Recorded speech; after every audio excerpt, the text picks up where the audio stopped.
देखिए कल हमने electronic theory of frictional electricity के बारे में जाना था, वहाँ तक देखा था। उसके बाद आज हम डिस्कस करेंगे, एक तो आज के जो टॉपिक्स हैं वो है फंडामेंटल लॉ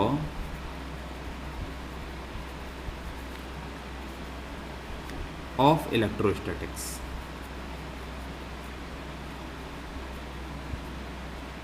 ठीक है, ये आज का पहला टॉपिक है।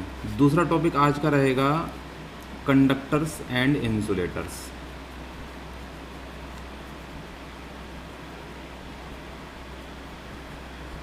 ठीक है, तीसरा जो टॉपिक आज हम देखेंगे वो देखेंगे electrostatic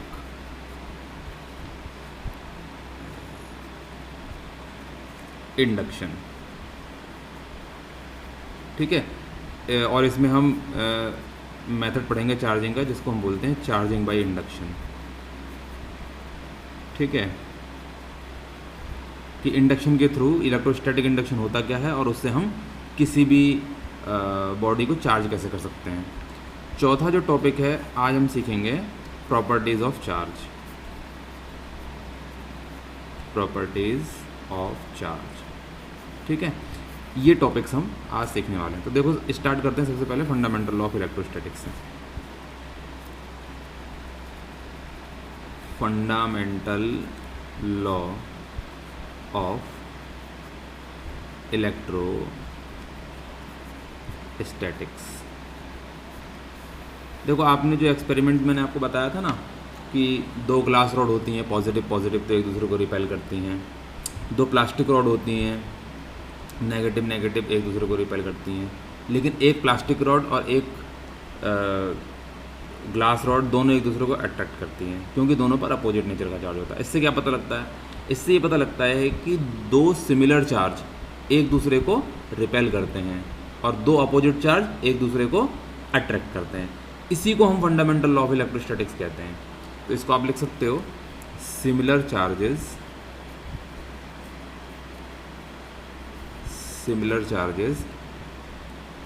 repel each other and opposite charges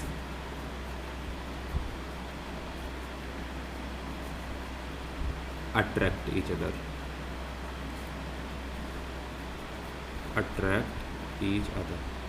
और सिमिलर को आप लाइक चार्जेस भी कह सकते हो और अपोजिट को आप अनलाइक चार्जेस भी कह सकते हो।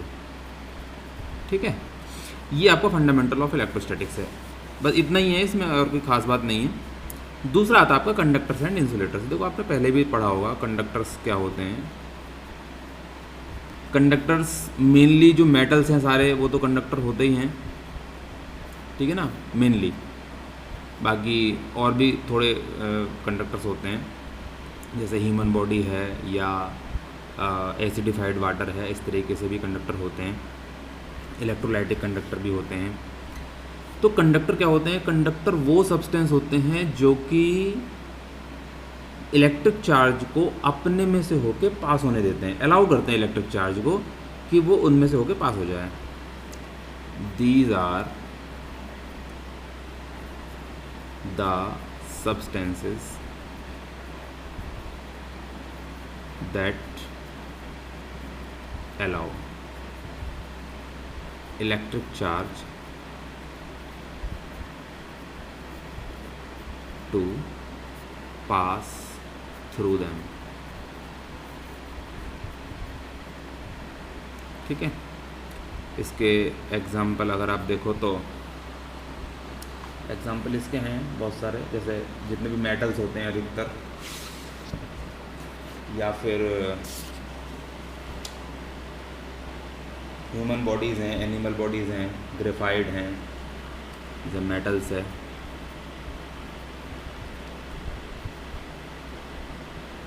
Human and animal bodies, graphite या एसिड जितने भी हैं, बेसिस हैं, अल्कली भी जो आप जिसको कह सकते हो, ये सब क्या हैं, ये सब कंडक्टर्स हैं। दूसरा आता है आपका इंसुलेटर्स। देखो इंसुलेटर्स कौन से होते हैं, इसका बिल्कुल अपोजिट, जो अपने में से होकर इलेक्ट्रिक चार्ज को पास ना होने दें। The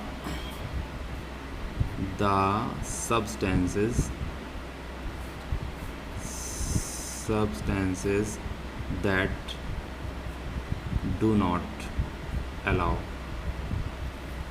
electric charge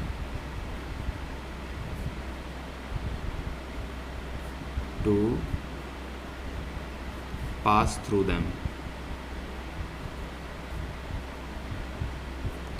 are called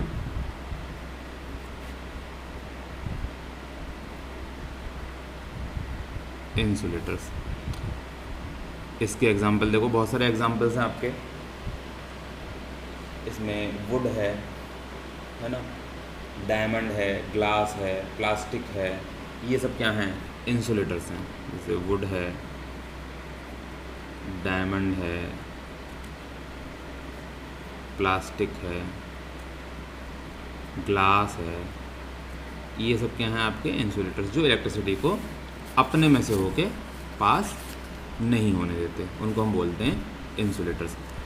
अच्छा चलो अब आ जाओ, हम चलते हैं इलेक्ट्रोस्टैटिक इंडक्शन। मैंने थर्ड आपको टॉपिक बताया था, ये वाला इलेक्ट्रोस्टैटिक इंडक्शन।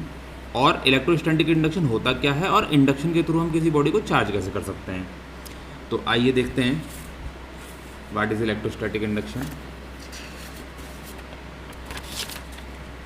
देखो electrostatic induction, electrostatic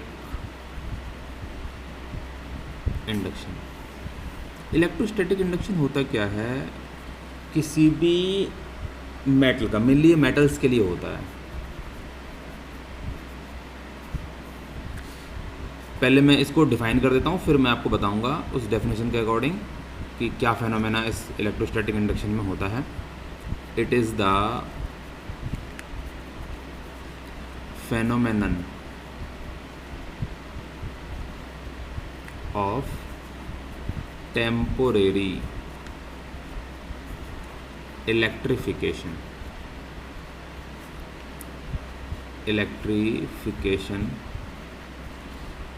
of a metal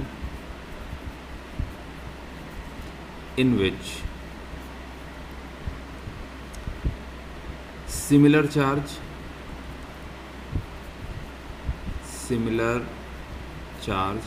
appear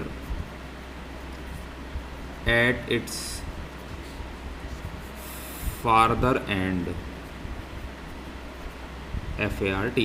farther end, and opposite charge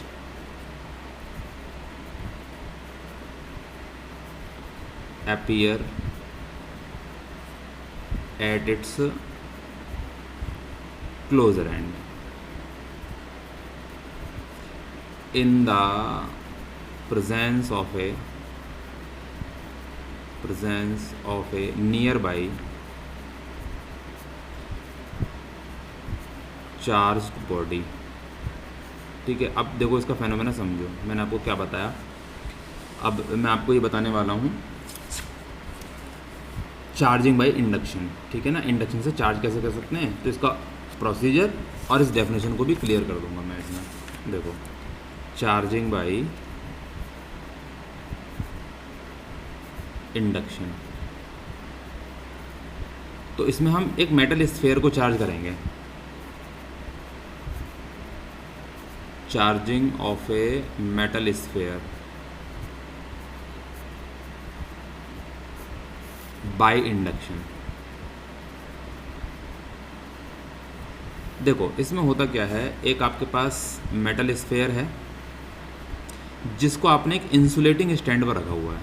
ये क्या है, ये इंसुलेटिंग स्टैंड है। मैं आपको एक बार यहाँ लिख रहा हूँ, बार बार नहीं लिखूँगा। इंसुलेटिंग स्टैंड, इंसुलेटिंग स्टैंड पर इसलिए हमने इस मेटल स्फीयर को रखा हुआ है, ये मेटल स्फीयर है, इसीलिए हमने रखा है इसको मेटल स्फीयर पे, जिससे कि इस पर चार्ज जो भी डेवलप होगा वो ग्राउंड को अर्थ ना हो जाए, यानी ग्राउंड को ना चला जाए। अब इसके पास हम लाते हैं एक प्लास्टिक रॉड। कौन सी प्लास्टिक रॉड? जिसको हमने वूल से रब किया था। देखो, प्लास्टिक रॉड रब्ड विद वूल। तो अब आप मुझे बताओ कि जब किसी प्लास्टिक रॉड को वूल से रब करोगे तो कौन सा चार्ज डेवलप करेगा प्लास्टिक रॉड? Negative charge. ठीक है। अच्छा, इसके बाद अब आप देखो, ये तो पहला स्टेप हो गया, स्टेप नंबर 1। तो स्टेप नंबर 1 में होता क्या है, ये मेटल स्फीयर है, यानी मेटल का बना हुआ है। तो आप तो पहले से ही जानते हो, जैसे हमने अभी आपको बताया ये कंडक्टर्स के बारे में, मेटल्स होते हैं ना कंडक्टर्स, कि ये वो सब्सटेंस होते हैं जो अपने में से होकर इलेक्ट्रिक चार्ज को पास होने देते हैं। तो ऐसा होता क्यों है? ऐसा होता इसलिए है क्योंकि इन कंडक्टर्स पर फ्री इलेक्ट्रॉन्स बहुत ज़्यादा मात्रा में होते हैं।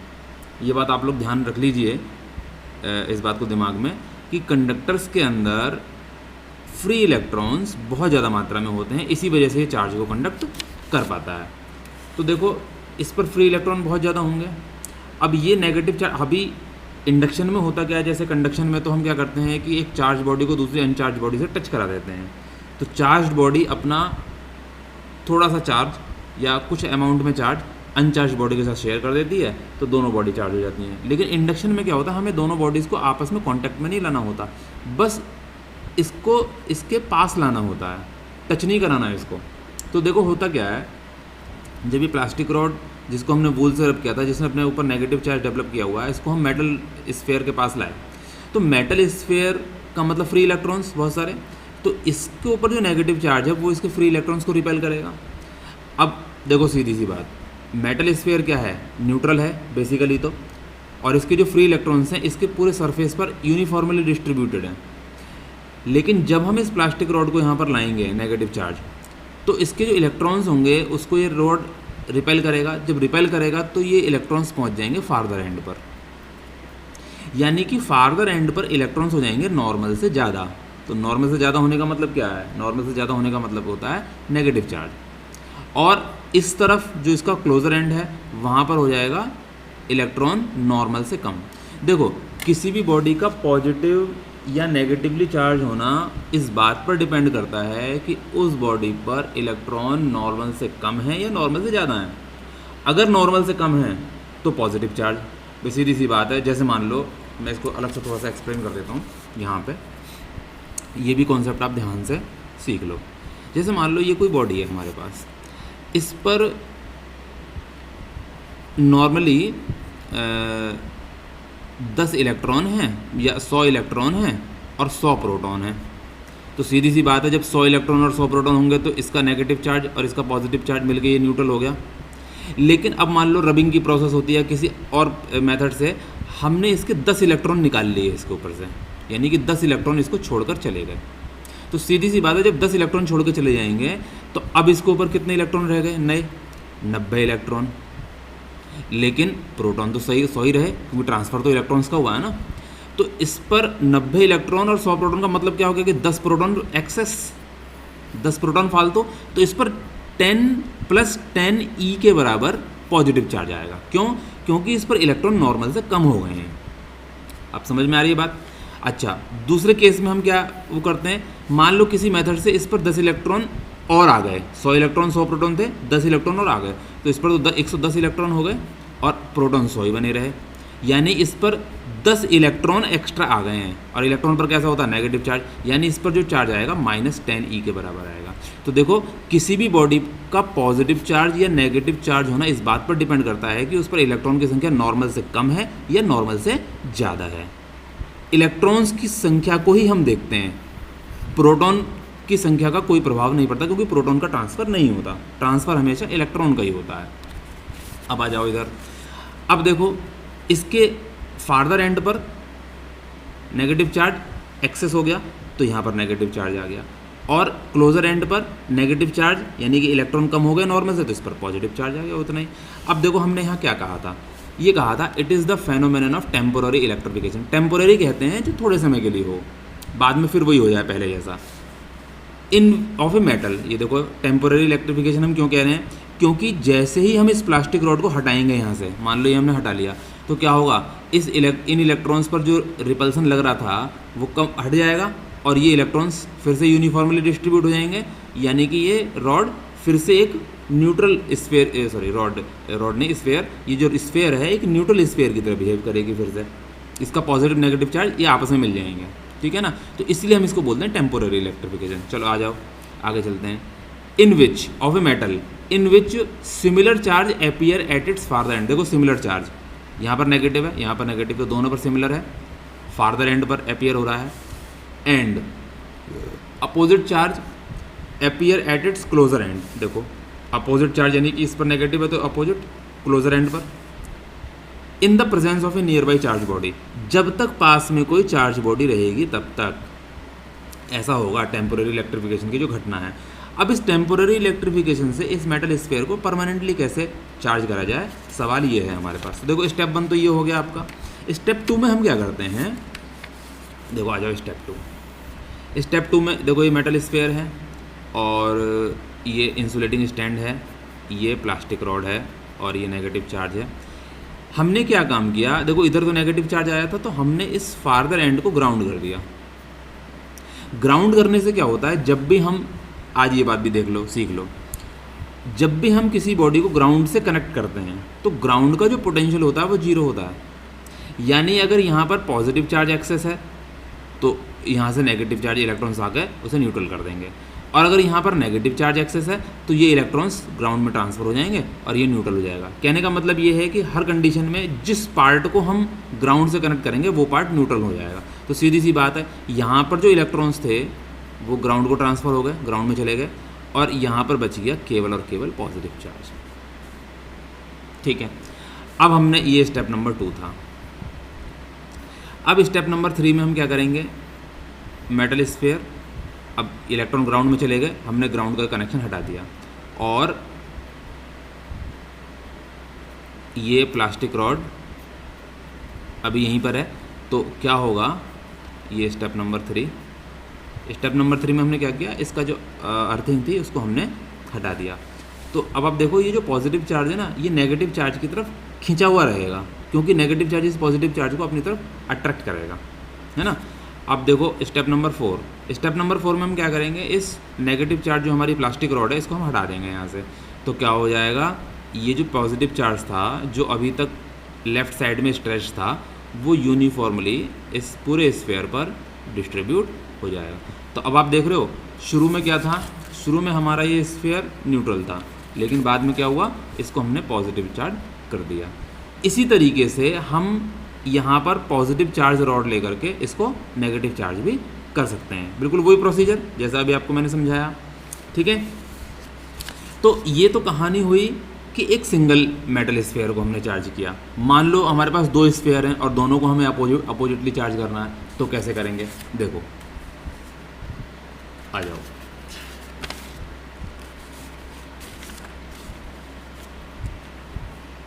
Charging of 2 metal spheres, 2 metal spheres by induction। देखो मान लो आपके पास 2 स्फीयर हैं, ये ऐसे,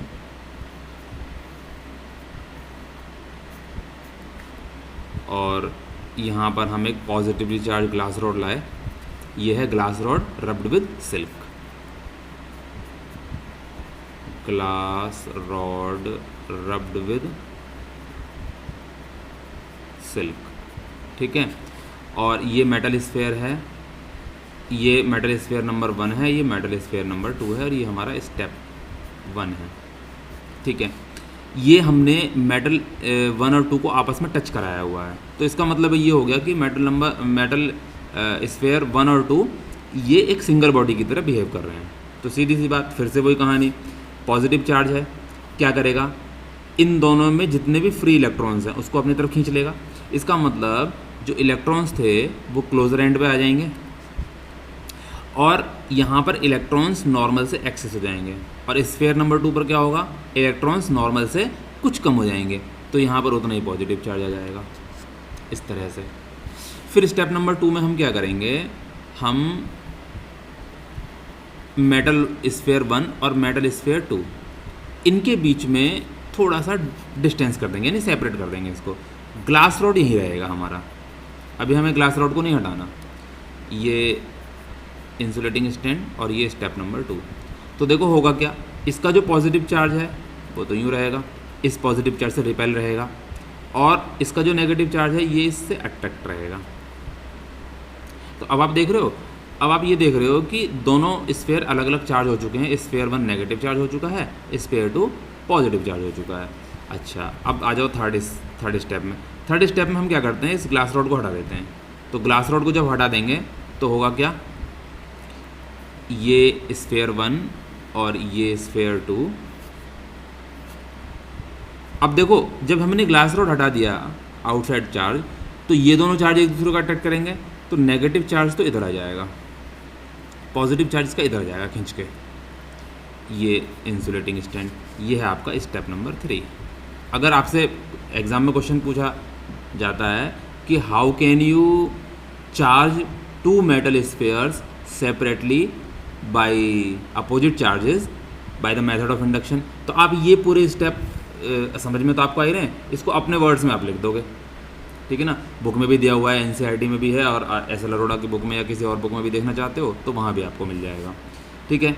स्टेप 2 का स्टेप 3 आ गया समझ में। अब स्टेप 4 में हम क्या करते हैं, इनके बीच की डिस्टेंस को और बढ़ा देते हैं, यानी कि स्फीयर नंबर 1 तो ये आ गया, और स्फीयर नंबर 2 ये आ गया। अब इसका जो नेगेटिव चार्ज है ये इस पर यूनिफॉर्मली डिस्ट्रीब्यूट हो जाएगा, इसका जो पॉजिटिव चार्ज है ये इस पर यूनिफॉर्मली डिस्ट्रीब्यूट हो जाएगा, क्योंकि डिस्टेंस अब इतनी ज़्यादा हो गई इन दोनों के बीच में कि अब कोई सा भी फोर्स इन पर काम नहीं करेगा, ठीक है, कोई भी फोर्स इन पर काम नहीं करने वाला है। तो ये आपका ख़त्म हुआ। मैंने आपको अगला टॉपिक बताया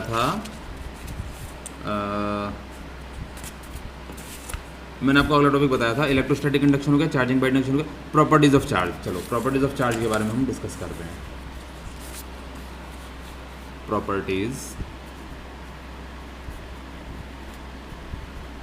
प्रॉपर्टीज ऑफ चार्ज, ठीक है।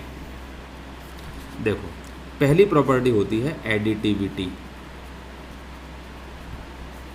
और इसको हम एडिटिव नेचर भी कहते हैं, एडिटिव नेचर।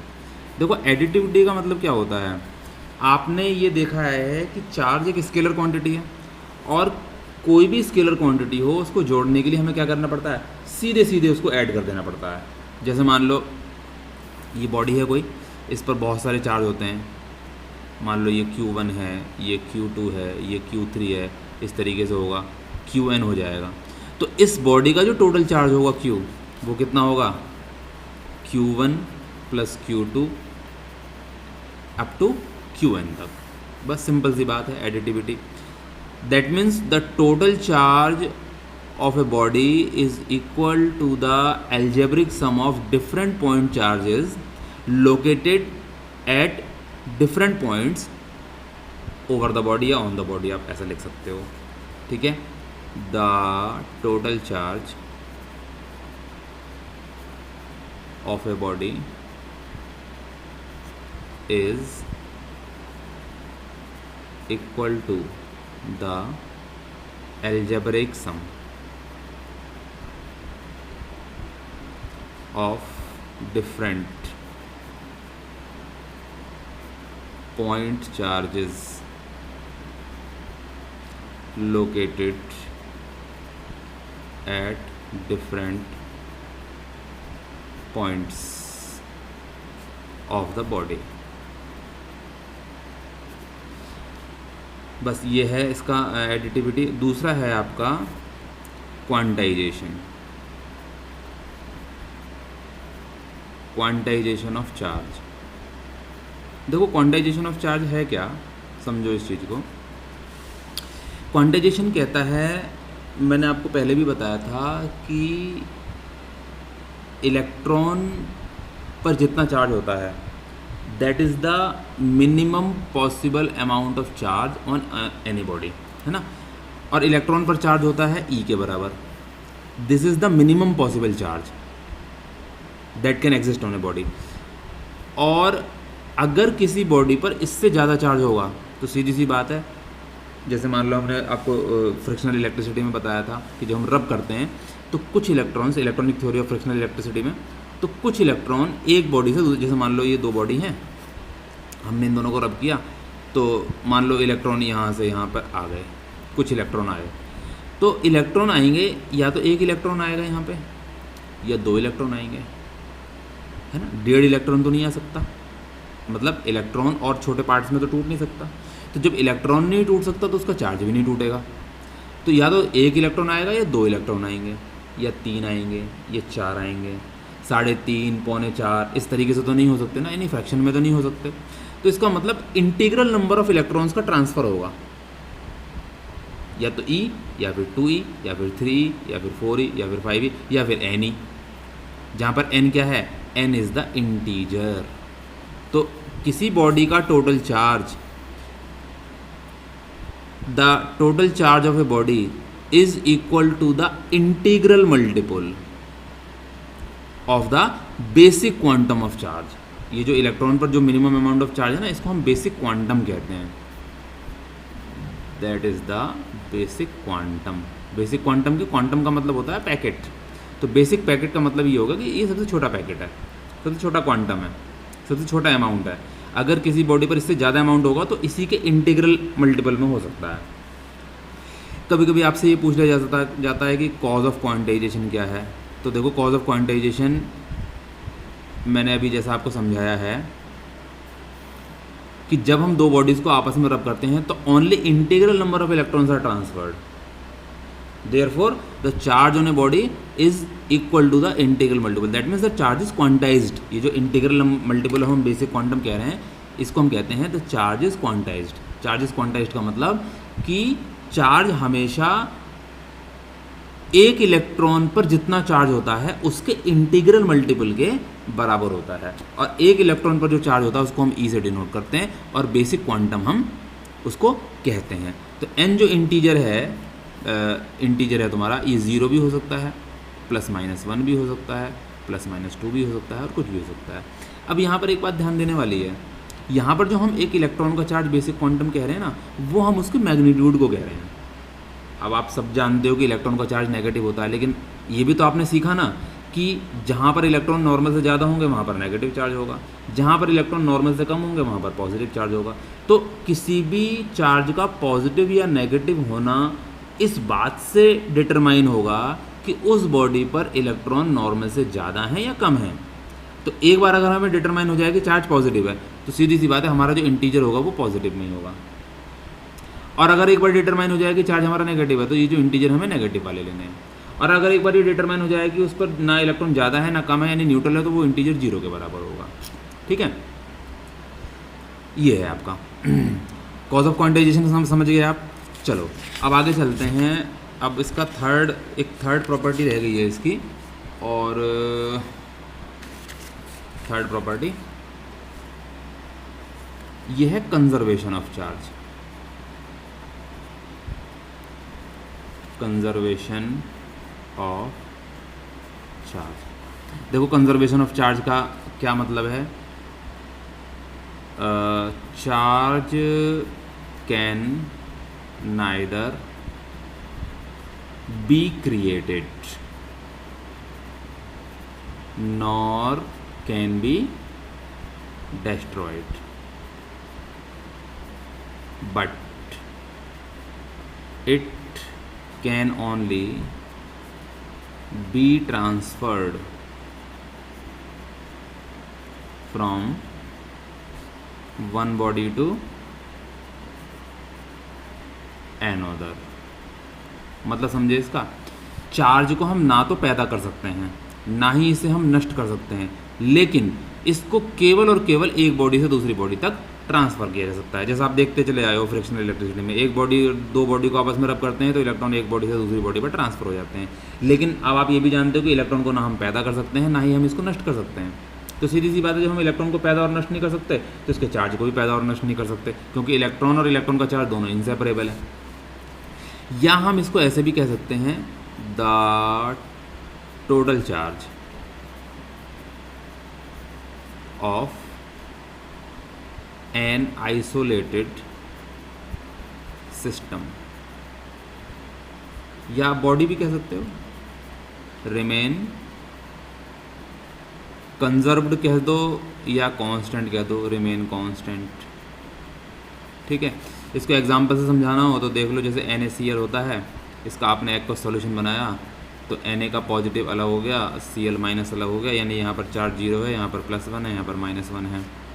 और जैसे गामा रे फोटॉन होता है, जब इसका पेयर प्रोडक्शन होता है तो एक इलेक्ट्रॉन निकलता है, एक पॉजिट्रॉन निकलता है और एक इलेक्ट्रॉन निकलता है। तो देखो यहाँ पर भी +1 और -1 है, और टोटल चार्ज इसका शुरू में, क्योंकि गामा रे तो न्यूट्रल होती हैं, तो यहाँ पर भी बाद में 0 हो गया और पहले भी 0 था। इसका मतलब पहले भी उतना ही, बाद में भी उतना। इसका मतलब क्या हो गया कि चार्ज हमारा कंजर्व है। ठीक है, तो आज हम इतने ही रहने देते हैं।